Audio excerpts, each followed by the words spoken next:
શ્રી ગણેશાય નમઃ।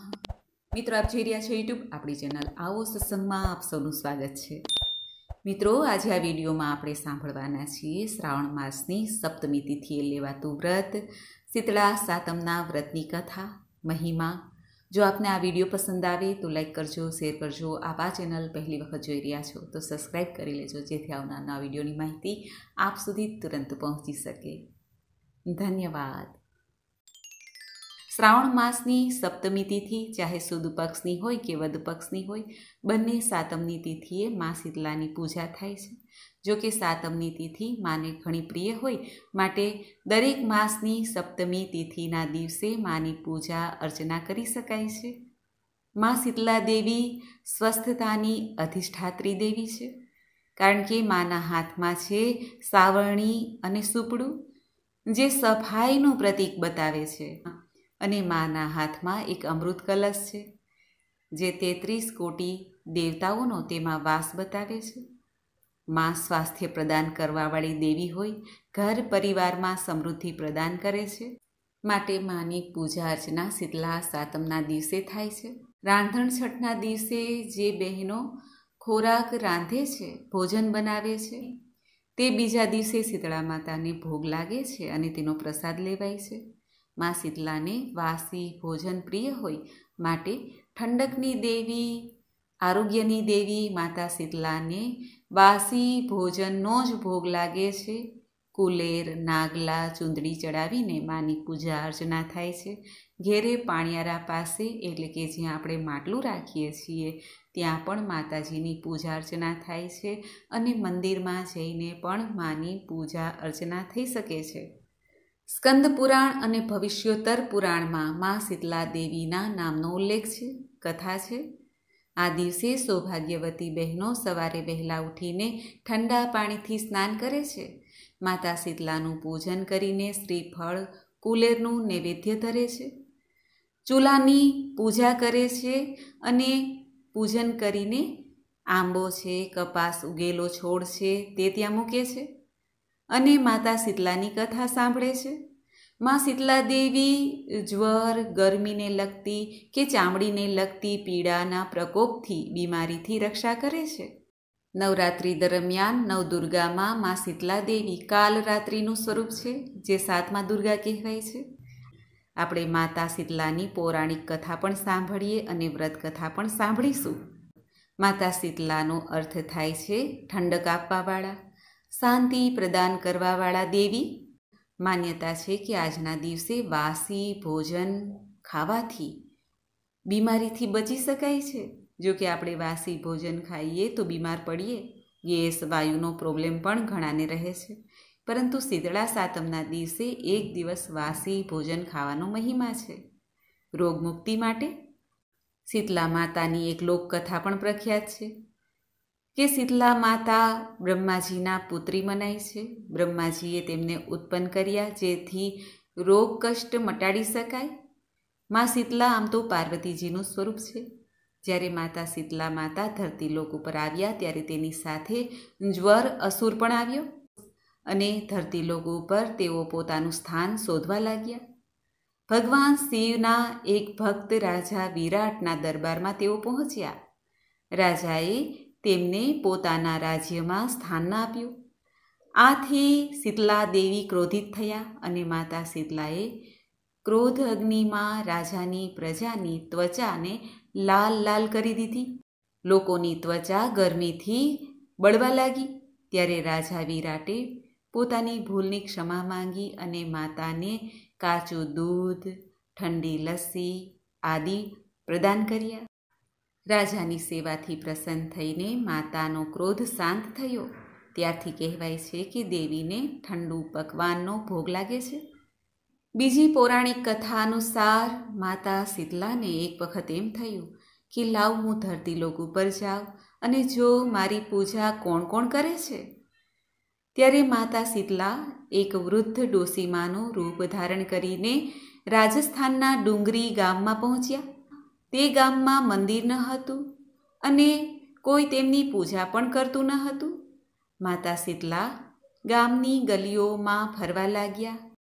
ત્યારે એક મકાન ઉપરથી કોઈએ ચોખાનું ઉકાળેલું પાણી, જેને માંડ કહેવાય છે, તે ફેંક્યું, જે માતા શીતલા ઉપર પડ્યું, જેથી માતા શીતલાનું શરીર બળવા લાગ્યું, ફોડા થઈ ગયા.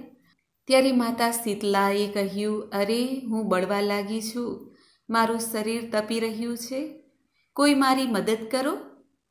ત્યારે ગામમાંથી કોઈએ પણ માતાની મદદ ન કરી, પરંતુ બાજુમાં એક કુમ્હાર મહિલા બેઠી હતી.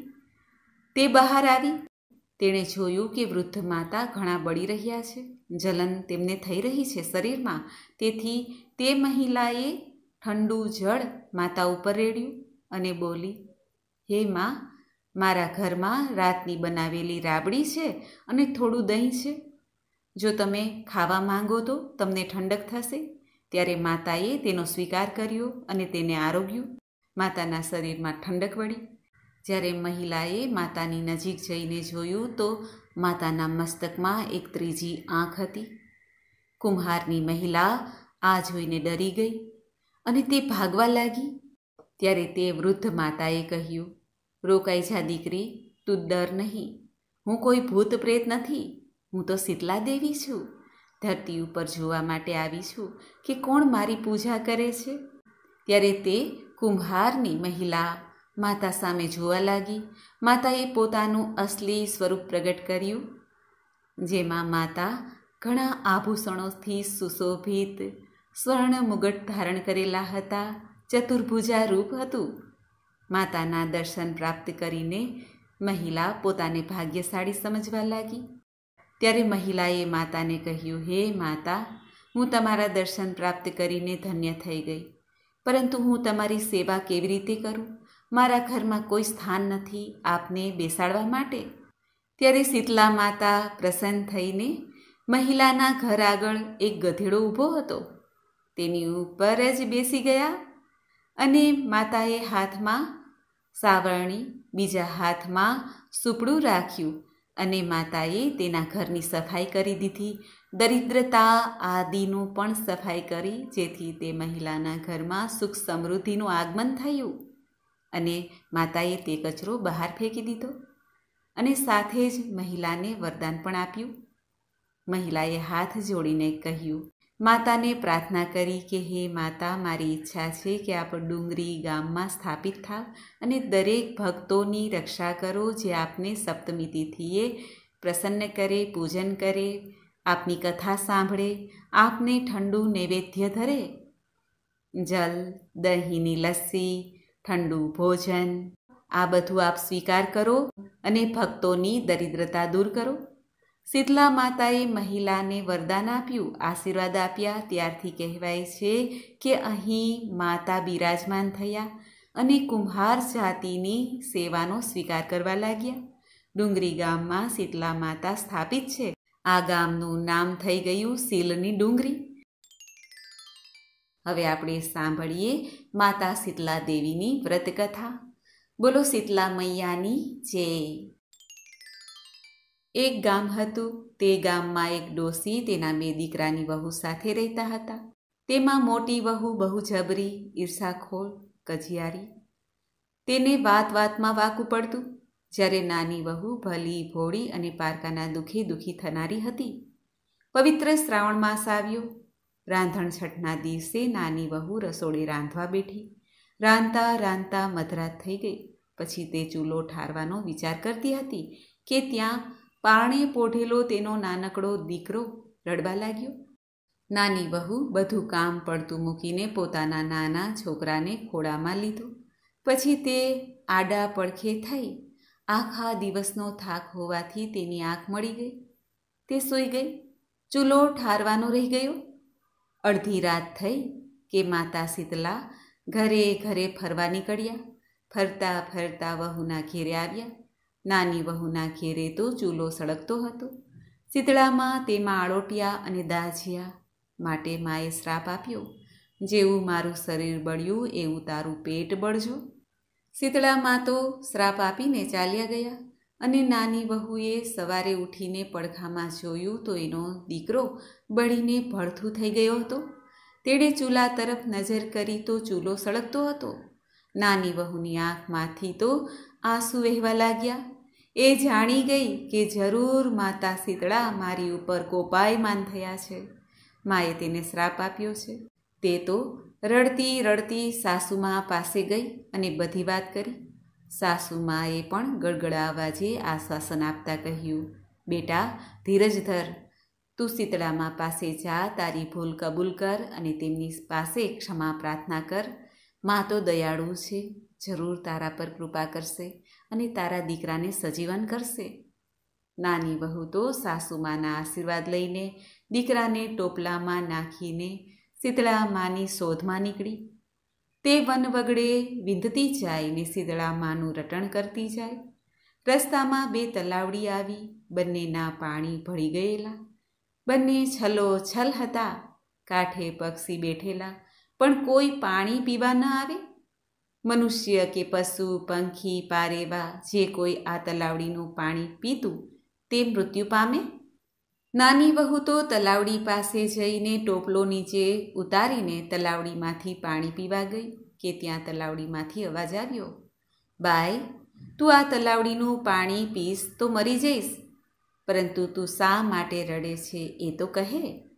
ત્યારે નાની વહુ તલાવડીને કહેવા લાગી, શીતળા માતા મારી ઉપર કોપાયમાન થયા છે. તેમણે મારા દીકરાને બાળી મૂક્યો છે. હું તેમની માફી માંગવા જાઉં છું. ત્યારે તલાવડી બોલી, બહેન, તું અમારું એક કામ કરતી જજે ને. તું શીતળામા પાસે જાય છે તો અમારું પણ પૂછતી આવજે ને. અમે તો એવા શા પાપ કર્યા છે કે અમારું પાણી કોઈ જ પીતું નથી, અને જો કોઈ ભૂલે ચૂકે પીવે છે તો તે મરી જાય છે. નાની વહુએ તેમને હા પાડી. પાણી પીધા વગર જ માથે ટોપલો ચડાવીને રડતી રડતી આગળ વધી. આગળ જતા રસ્તામાં 2 લડતા આખલા મળ્યા. બંનેની ડોકે ઘંટીના પડ બાંધેલા હતા. નાની વહુને રડતા જોઈને તે આખલા બોલ્યા, અરે બહેન, તારી આંખમાં આંસુ કેમ છે? શીતળામાં મારી ઉપર કોપાયમાન થયા છે એટલે તેમની માફી માંગવા જાઉં છું. ત્યારે આખલા બોલ્યા. આમ બોલીને વહુ તો મૌન થઈ ગઈ. ત્યારે આખલા બોલ્યા, બહેન, શીતળા માતા પાસે અમારું પણ પૂછતી આવજે ને. અમારા કયા પાપને લીધે અમારા ગળામાં ઘંટીના પડ બાંધ્યા છે? અમે શા માટે લડ્યા કરીએ છીએ? સારું કહીને નાની વહુ તો આગળ ચાલવા લાગી. થોડેક દૂર ગઈ ત્યાં એક બોરડીના ઝાડ નીચે એક મેલી ઘેલી ડોસી માથું ખંજવાળતી બેઠી હતી. વહુને જોઈને ડોસીમાં બોલ્યા, અરે બાઈ, આમ હાફડી ફાફડી ક્યાં હાલી? નાની વહુએ શીતળામાના કોપની વાત કરી. ત્યારે ડોસીમાં બોલ્યા, અલી બહેન, જરાક મારું માથું તો જોઈ દેતી જા. નાની વહુને ઘણી ઉતાવળ હતી, પણ એ દયાળુ હતી. પોતાના મરેલા દીકરાને ડોસીમાના ખોળામાં મૂકીને તે તો જૂ વીણવા બેઠી. વહુએ ડોસીમાના માથામાંથી ઘણી બધી જૂઓ લીખો વીણી. આથી ડોસીમાના માથાની ખંજવાળ ઓછી થઈ ગઈ. ડોસીમાએ વહુને આશીર્વાદ આપતા કહ્યું, જેવું મારું માથું ઠર્યું તેવું તારું પેટ ઠરજો. એટલામાં તો ચમત્કાર સર્જાયો. ડોસીમાના ખોળામાં રહેલો દીકરો તો હાથ પગ ઉછાડીને રમવા લાગ્યો. નાની વહુને તો ઘણું આશ્ચર્ય થયું. તેને ખાતરી થઈ ગઈ કે આ ડોસીમાં બીજું કોઈ નહીં પરંતુ સાક્ષાત શીતળામાં જ છે. તે શીતળામાના ચરણોમાં ઢળી પડી અને બોલી, માં, મને માફ કરી દો. મેં તો તમારું શરીર બાળેલું, પણ તમે તો મારું પેટ ઠાર્યું છે. તમને મારા લાખ લાખ નમન છે. ડોસીમાની જગ્યાએ એકદમ પ્રકાશ પથરાયો અને માતા શીતળા પ્રગટ થયા. નાની વહુએ શીતળામાના દર્શન કરીને તેમની ક્ષમા પ્રાર્થના કરી. પછી નાની વહુએ તલાવડીના પાણી વિશે પૂછતા શીતળામા બોલ્યા, દીકરી, ગયા ભવમાં બંને શોક્ય હતી. દિવસ ઉગ્યાથી દિવસ આથમે ત્યાં સુધી બસ લડ્યા જ કરતી હતી. કોઈને છાશ પાણી આપે નહીં, એટલે આ જન્મે કોઈ એનું પાણી પીતું નથી. પરંતુ તું તે તલાવડીનું પાણી ખોબામાં લઈને 4 દિશાઓમાં છાડજે, પછી પાણી પીજે, જેથી એના બધા પાપ દૂર થઈ જશે અને પશુ પક્ષીઓ વટે માર્ગુઓ બધા એનું પાણી પી શકશે. પછી નાની વહુએ પેલા 2 આખલાના દુઃખની વાત કરી. ત્યારે માતા શીતલા બોલ્યા, દીકરી, પરભવમાં તે બંને આખલાઓ દેરાણી જેઠાણી હતા કે આડોશી પાડોશીના કોઈ તેમના ઘેરે દળવા ખાંડવા આવે તો બંને જણા તેમનું અપમાન કરીને કાઢી મૂકતા. એટલે આ ભવમાં તેઓ આખલા બનીને ડોકે ઘંટીના પળ બાંધીને લડ્યા કરે છે. તું એમની પાસે જઈને ડોકેથી ઘંટીના પળ છોડી નાખજે, જેથી તેમના પાપ નાશ પામશે અને તેઓ લડતા બંધ થઈ જશે. આટલું કહીને શીતળા માતા તો અંતર ધ્યાન થઈ ગયા. નાની વહુ તો રાજી થઈને પોતાના દીકરાને લઈને પાછી વળી. રસ્તામાં પેલા 2 આખલાઓ મળ્યા. વહુએ તેમને શીતલામાની બધી વાત કહી. ગળેથી ઘંટીના પળ છોડી દીધા. આથી બંને આખલા લડતા બંધ થઈ ગયા. આગળ જતાં તલાવડી આવી. વહુએ તલાવડી પાસે જઈને શીતલામાની વાત કરી. પછી તેમના શ્રાપનું નિવારણ માટે તલાવડીમાંથી ખોબો ભરીને 4 દિશાઓમાં જળ છાંટીને પોતે પાણી પીધું. ત્યાં તો 4 દિશાઓમાંથી પક્ષીઓ પાણી પીવા માટે આવવા માંડ્યા. પછી નાની વહુ તો દીકરાને રમાડતી રમાડતી ઘેરે આવી. તેણે દીકરાને સાસુમાના ખોળામાં મૂકી દીધો. સાસુમા તો દીકરાને સજીવન થયેલો જોઈને રાજી રાજી થઈ ગયા. પણ અદેખી જેઠાણીને ઈર્ષા ઉપજી. સાસુમાએ પૂછ્યું નાની વહુને, બેટા, આ બધું કેવી રીતે બન્યું? ત્યારે નાની વહુ સાસુમાને સઘળી હકીકત જણાવે છે. આ સાંભળીને જેઠાણીને પણ શીતળામાના આશીર્વાદ લેવાનું મન થયું. પછી બીજે વર્ષે રાંધણ છઠ ક્યારે આવે તેની રાહ જોવા લાગી. પણ સમયને જતાં ક્યાં વાર લાગે છે. ફરી શ્રાવણ માસ આવ્યો અને શ્રાવણ મહિનાની રાંધણ છઠ આવી. જેઠાણી ચૂલે રાંધવા બેઠી અને જાણી જોઈને રાતે ચૂલો સળગતો મૂકી દીધો. રાત્રે શીતળામાં આવ્યા. ચૂલામાં આડોટ્યા, દાઝ્યા. તેમણે જેઠાણીને શ્રાપ આપ્યો, જેણે મને બાળી એનું અંતર બળજો.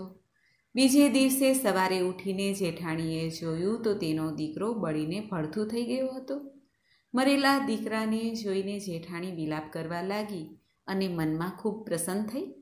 તે તો દેરાણીની માફક દીકરાને ટોપલામાં નાખીને ચાલવા લાગી. રસ્તામાં 2 તલાવડી મળી. જેઠાણી ટોપલો નીચે મૂકીને તલાવડીમાંથી પાણી પીવા લાગી. ત્યારે તલાવડીમાંથી અવાજ આવ્યો, બહેન, પાણી પીશ નહીં, નહીંતર મરી જઈશ. જેઠાણીએ પાણી પીધું નહીં એટલે તલાવડીએ પૂછ્યું, બહેન, તું ક્યાં જાય છે? જેઠાણીએ છણકો કરીને કહ્યું, તારે સિંહ પંચાત છે. આમ કહીને તે તો આગળ વધી. આગળ વધતા 2 આખલા મળ્યા. તેણે પણ જેઠાણીને કહ્યું, બહેન, ક્યાં જાય છે? આ સાંભળીને જેઠાણી ગુસ્સે થઈ અને મોં મચકોડતા બોલી, હું ગમે ત્યાં જાઉં, તમારે સિંહ પંચાત છે. આગળ જતાં રસ્તામાં પેલી મેલી ઘેલી ડોસી બેઠી હતી. તે 2 હાથે પોતાનું માથું ખંજવાળતી હતી. તેણે જેઠાણીને કહ્યું, બહેન, મારું માથું જોઈ આપને. જેઠાણી તો કાળ ઝાળ થઈ જતાં બોલી, એ ડોસલી, હું કાંઈ તારા જેવી નવરી નથી કે તારું માથું જોવા બેસું. હું તો શીતળામા પાસે જાઉં છું. આમ કહીને છણકો કરીને જેઠાણી તો ચાલતી થઈ. તે સવારથી સાંજ સુધી વનવગડામાં ખૂબ જ ભટકી, પણ તેને ક્યાંય શીતળામાં ન મળ્યા. આખરે તે કંટાળીને મરેલા દીકરાને લઈને ઘેરે પાછી આવી. દેરાણી ભક્તિ ભાવવાળી દયાળુ હતી, તેથી તે સુખી થઈ. તેને પાછું સંતાન પ્રાપ્ત થયું. જ્યારે જેઠાણી તેના સ્વભાવને લીધે દીકરો ખોઈ બેઠી. હે મા શીતલા, તમે જેવા દેરાણીને ફળ્યા તેવા આપનું વ્રત કરનાર, કથા કહેનાર, કથા સાંભળનાર સૌને ફળજો. બોલો મા શીતલા માતાની જય. તો મિત્રો, આપણે સાંભળી શીતળા માતાની પૌરાણિક કથા, વ્રત કથા, મહિમા. મને આશા છે કે આપને આ વિડીયો જરૂર પસંદ આવ્યો હશે. માતા શીતલા કે જે દૈહિક તાપ, જ્વર, સંક્રમણ, વિષાણુ તથા ચામડીના રોગો, કુષ્ઠ રોગો, આંખના રોગો, જલનના રોગો આદિનું શમન કરવાવાળી દેવી શીતળા માતાને આપણે કોટી કોટી વંદન કરીએ છીએ અને પ્રાર્થના કરીએ શીતલે ત્વમ જગન્માતા શીતલે ત્વમ જગત્પિતા શીતલે ત્વમ જગદ્ધાત્રી શીતલાયે નમો નમઃ. અર્થાત હે માતા શીતલા, આપ આ સંસારની આદિ માતા છો, આપ જ પિતા છો, આપ જ ચરાચર જગતને ધારણ કરો છો. અતઃ આપને હું વારંવાર વંદન કરું છું. બોલો માં શીતલા દેવીની જય. મિત્રો, મને સાંભળવા માટે ધન્યવાદ. આપ સૌને મારા જય શ્રી કૃષ્ણ.